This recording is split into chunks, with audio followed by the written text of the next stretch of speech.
Dalam video ni saya nak ajar korang cara register SIM step by step. Okay, tekan belah bawah ni sign up now. Pilih register your SIM card. Tekan let's begin. Tekan get a new number and confirm.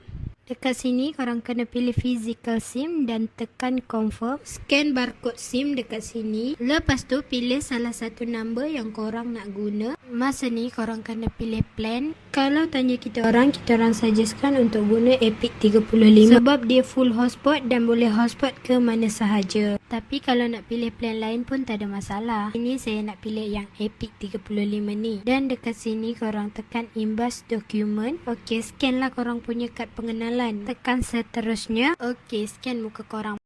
Ni swipe ke bawah. Lepas tu korang masukkan nombor telefon. Lepas tu email. Tekan sahkan. Dia akan send OTP dekat email. So salin dekat sini. Korang tik yang dua ni. Dan tekan sahkan. Yang ni pun sama. Tekan dekat kad ni. Ikutlah korang nak bayar guna bank online ke e-wallet ke boleh je. Teruskan langkah seterusnya sehingga proses pembayaran selesai dan register SIM berjaya.